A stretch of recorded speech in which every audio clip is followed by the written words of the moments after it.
우리 구독자님들께 일단 죄송하다는 말씀 드리려고 합니다. 갑자기 무슨 일인지 윗니 쪽 잇몸이 부어오르더라고요.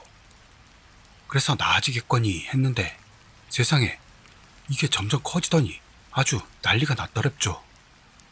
말도 못하고 침도 못 삼키고 턱이 안 벌어져서 밥도 못 먹고 쌩 난리가 났습니다.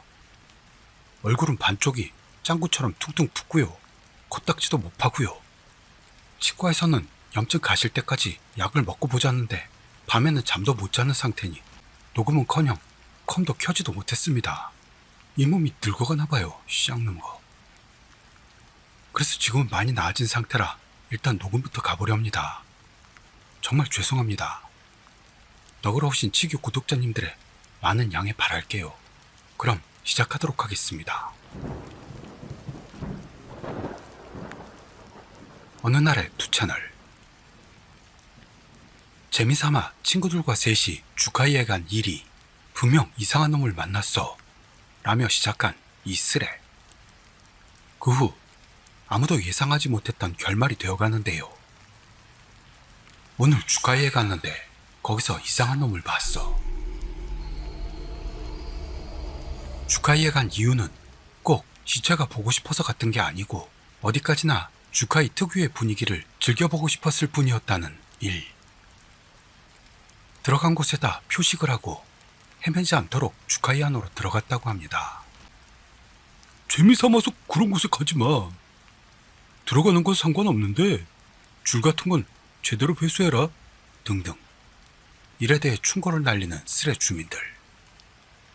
그러나 주카이에 들어간 것까진 좋았는데 그 특유의 분위기에 역시나 돌아가고 싶어진 일.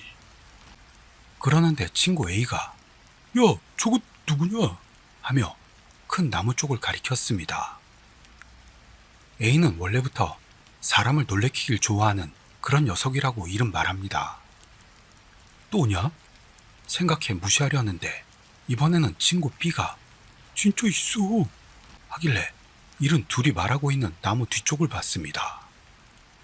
그러자 거기에는 정말로 사람이 서 있었던 겁니다. 나무 뒤에 있던 사람은 18살 정도 되는 젊은 남자로 일들 쪽을 계속 보고 있었다고 합니다. 또한 복장은 몇 달이나 빨지 않은 것 같은 더러운 옷을 입고 있었다는 것. 일들 셋과 나무 뒤에 있는 남자는 한동안 서로 바라본 채로 굳어 있었습니다. 어색함을 깨려는 건지 A가 웃으면서 안녕하세요. 그쪽도 주카이 탐험이에요? 하며 남자에게 말을 걸었죠. 그러자 남자는 A의 물음에 그저 고개를 가로저을 뿐이었습니다. 이 이상한 분위기에 B가 뒷걸음질을 치며 일 뒤로 숨습니다. 그러는 중에도 A는 계속해서 여기 자주 와요? 괜찮으면 같이 걸을까요? 하며 남자에게 다가갔는데요. 남자는 엄청난 속도로 달아나 조금 뒤에 있는 큰 나무 그늘에 숨어 일들을 바라봐 왔던 겁니다. 좀 이상하지 않냐? 하는 B에게 하며 대답하는 일.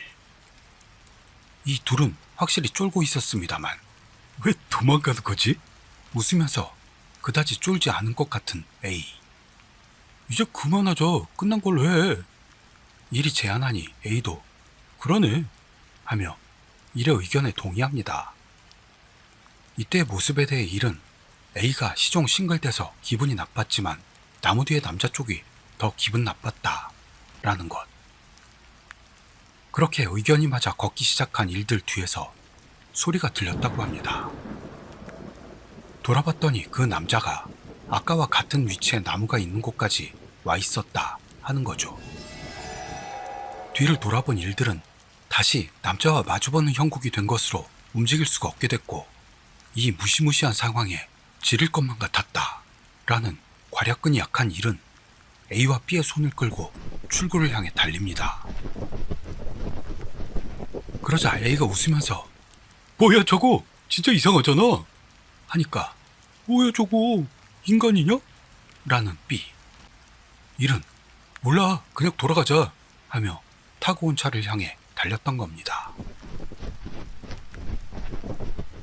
그렇게 무사히 차에 올라타 바로 에어컨을 튼 일이 저거 뭐야? 머리가 돈 거겠지? 했더니 B가 그 남자 나쁜 선택하려던 거 아닐까? 추측합니다. 그러는데 분위기를 못 읽은 A가 있잖아, 나 한 번 더 보고 와도 되냐? 빙긋대면서 말했던 겁니다만 일은 그만두는 게 나아. 역시 장난으로 올 곳이 아니야 하며 말리죠. 그런데도 A는 귀신은 아니었잖아, 괜찮다니까. 다시 돌아가려는 A를 무시하고 차를 후진시키는 일. 그러나 일들은 깨닫고 말았던 겁니다.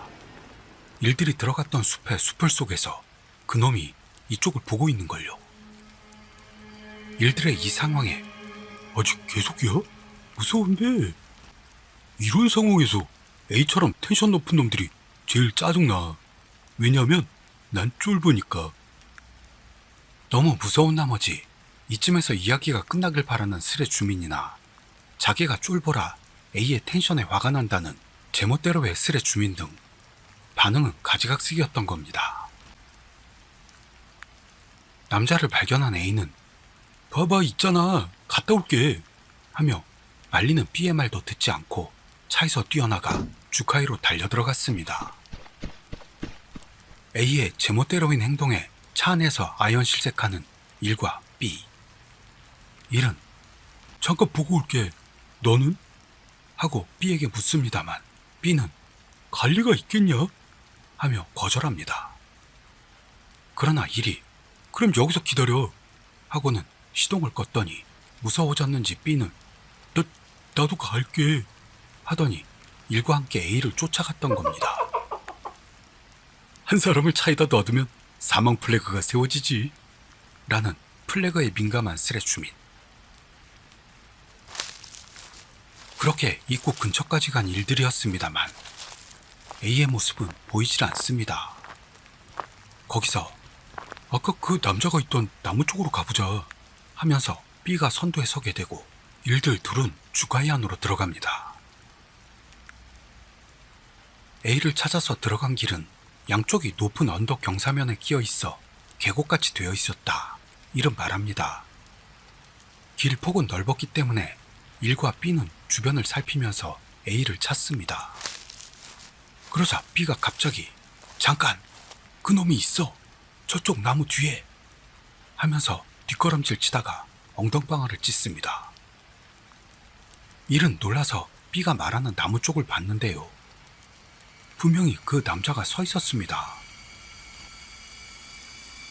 주가이에는 나쁜 선택하러 오는 놈을 죽이는 걸 즐기는 살인귀가 있대.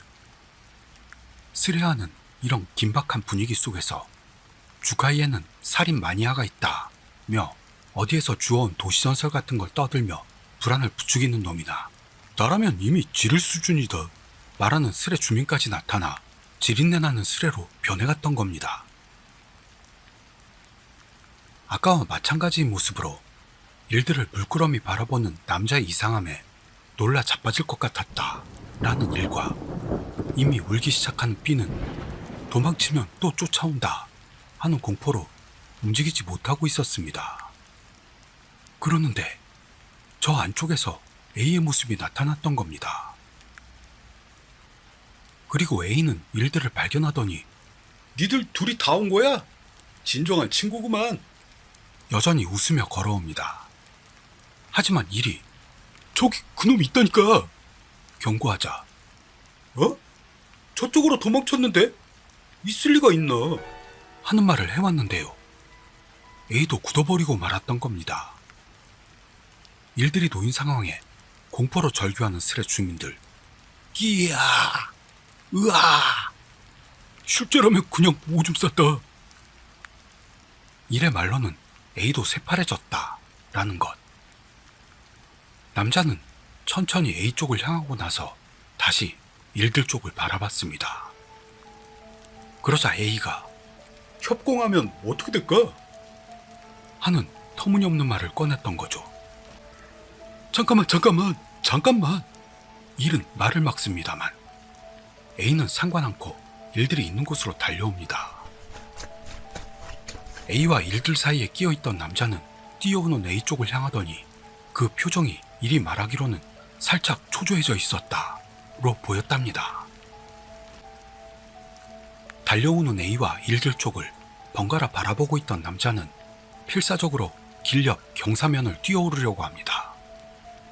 땅이 축축해져 있었는지 신발이 미끄러져 잘 오를 수 없던 모양으로 A와 남자의 거리는 점점 좁혀집니다. 그 광경을 1도 B도 그저 멍하니 보고 있을 수밖에 없었죠. 남자가 경사면을 기어 올라가던 중 A가 뛰어올라 남자의 발을 잡습니다. 하지만 남자도 저항하며 계속 뿌리치면서 A의 손을 발로 찼습니다. A는 버티지 못하고 땅바닥에 떨어져 넘어진 듯. 걱정된 B가 A에게 달려갔습니다.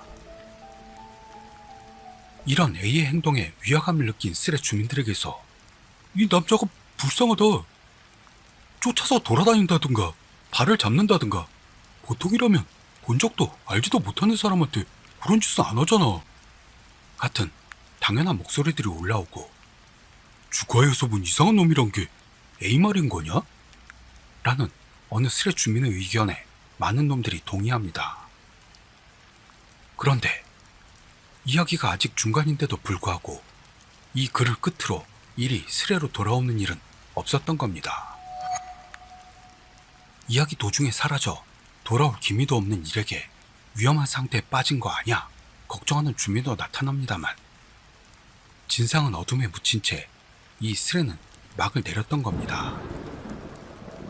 갑자기 스레에서 사라진 일, 뭔가 그 남자 탓으로 사건에 휘말렸던 건지, 아니면 스레 주민들이 말하는 것처럼 정말 이상한 건 A를 비롯 일들 세 쪽이었던 건지, 대체 어떻게 된 일일까요?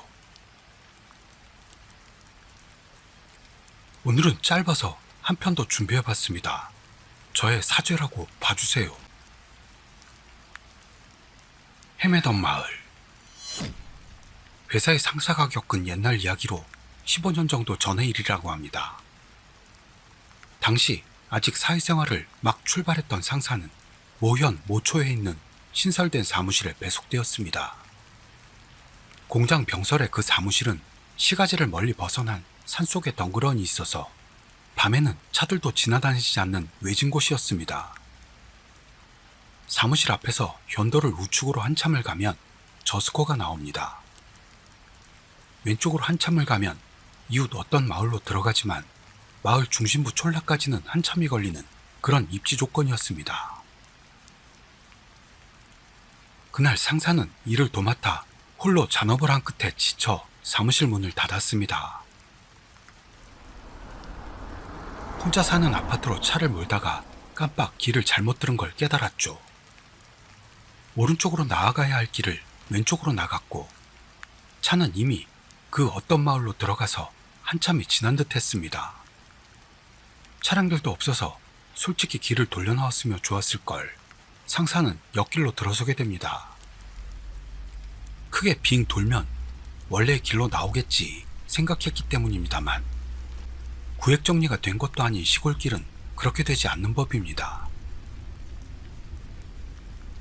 달릴 만큼 달리고 다시 찾은 길로 들어가길 몇 번을 반복했습니다만, 어디를 어떻게 달렸는지도 이미 확실하지도 않고, 주변은 암흑천지에 길은 좁디 좁습니다. 되돌려 가기도 이미 무리였던 거죠. 그러나 아스팔트와 흙바닥이 간헐적으로 나타나는 길에는 바퀴 자국이 이어져 있었고, 아마도 이곳이 지역 주민들이 생활에 쓰는 길. 분명 그 앞으로는 촌락이 있을 거라 믿고 계속해서 앞으로 나갔습니다. 생각대로 작은 마을에 도착합니다. 몇 채 앞에는 불이 켜진 집들이 여기저기 보였죠. 방향 감각에 오류가 없다면 마을 중심부는 아닌 것 같았습니다만, 돌아갈 길을 물을 수 있다면 그것으로 만족입니다. 늦은 시간에 송구스럽긴 해도 형편을 따를 수밖에요. 상사는 불이 켜진 집 앞에다 차를 세우고 전조등을 껐습니다. 불을 붙였던 담배를 다 피우고 나서 결심을 하고 차를 내리려다 흠칫합니다. 어둠 속에 아마 10명 이상의 마을 사람들이 서 있던 겁니다. 마을 사람들은 노인들 뿐으로 한결같이 노려보는 얼굴로 봐서는 분명히 환영받지 못하고 있는 것 같았죠. 한 사람이 큰 소리를 냅니다. 그러자 다른 마을 사람들도 연달아 소리를 질렀습니다. 무엇 따라 왔냐? 꺼져라, 외지인, 도둑놈, 어쩌고 저쩌고, 안 된다, 안 돼, 돌아가. 못 알아듣는 부분도 있었는데요. 그 땅 사투리로 대체적으로 그런 말을 하는 것 같았습니다. 상사는 오해를 풀려고 해명하면서도 주춤대며 뒷걸음질 쳤습니다. 그러다 뒤쪽에서 기척을 느껴 돌아봤더니 거기에는 다른 10명 정도의 마을 사람들이 있었습니다. 그들도 역시 뭐라 소리를 지르고 있었는데요. 상사가 놀랐던 건 그게 아니었습니다.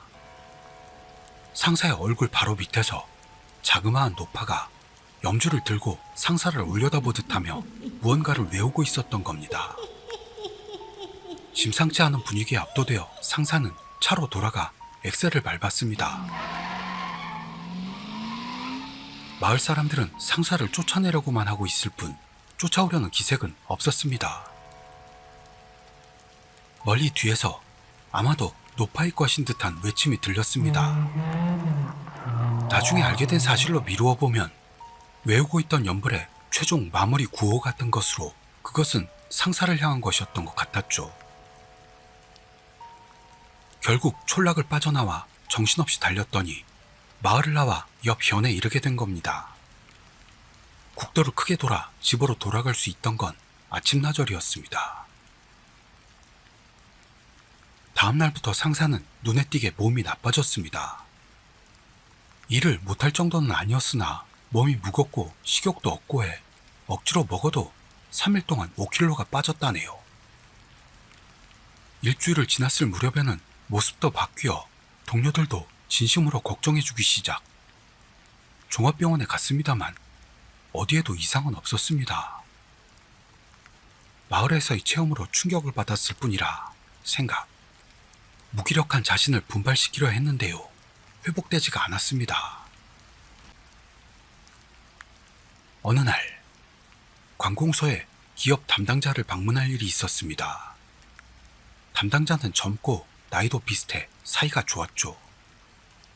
술 한잔할 때 영감이 있다는 이야기를 들은 적이 있었는데 그쪽 이야기는 별로 믿지 않았던 상사는 장난스러운 반응을 보이곤 했답니다. 용건도 대충 마치고 그 사람이 말을 꺼냈습니다.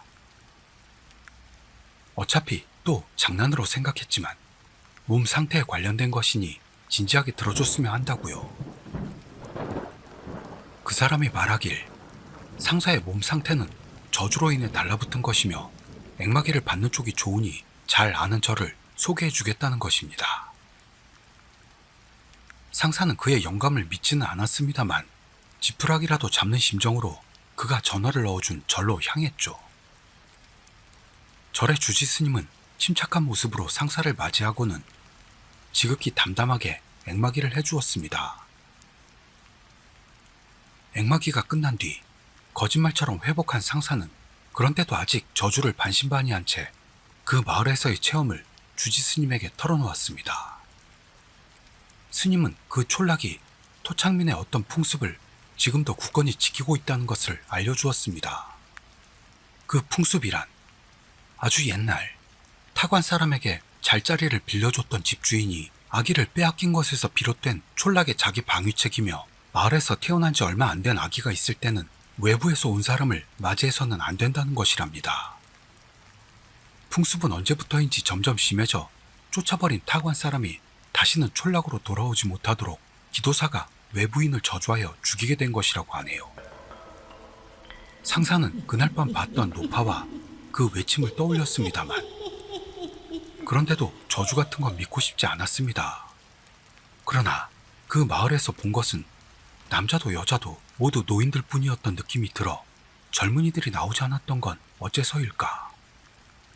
애초에 아무리 시골이라고는 해도 이 현대에 있어 젊은 세대가 그런 풍습에 얽매여 살고 있다는 건 믿기가 어려웠습니다. 그런 소박한 의문을 담아 상사는 주지스님에게 물었죠. 주지스님은 순간 눈이 휘둥그레졌습니다만 상사가 아직 모든 걸 이해하지 못하고 있다는 걸 알고 미소를 지으며 알려주었습니다. 그 촌락은 일본 전국에서도 꽤 빨리 고령화를 맞아 남은 노인들은 완고하게 주위와의 교류를 거부하고 있지도 않은 아기를 지킨다는 명목으로 외지인을 계속해서 쫓아냈다는 것.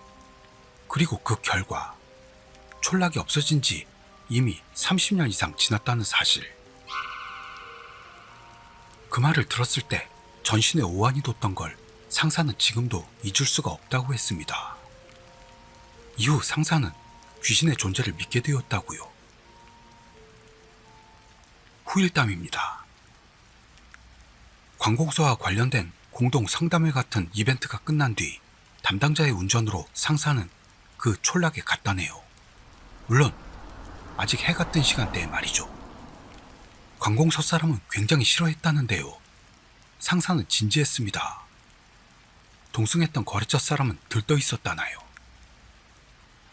그날 밤에 왔던 길과는 완전 반대 방면으로 촌락에 도착했긴 했습니다만 무너져 내릴 것 같은 폐허들 뿐이어서 같은 장소라고는 믿어지지 않았다고 합니다. 그렇지만 촌락 안쪽까지 걸어가서 돌아본 광경은 그날 밤 봤던 촌락임이 틀림없어서 상사는 경악했다고 합니다. 정확히 말하자면 그렇게 확인까지 하고 처음으로 상사는 귀신의 존재를 믿게 되었다네요. 관공서 사람에게는 폐허의 어둠 속에서 이쪽을 응시하는 마을 사람들이 몇 명 보였던 모양으로 마지막까지 차에서는 내리지 않았다나요. 만약을 위해 거래처 사람과 셋이서 그 절의 앵마기를 받으러 갔다가 그 친절했던 주지스님에게 이번에는 호되게 꾸중을 들었다고 합니다.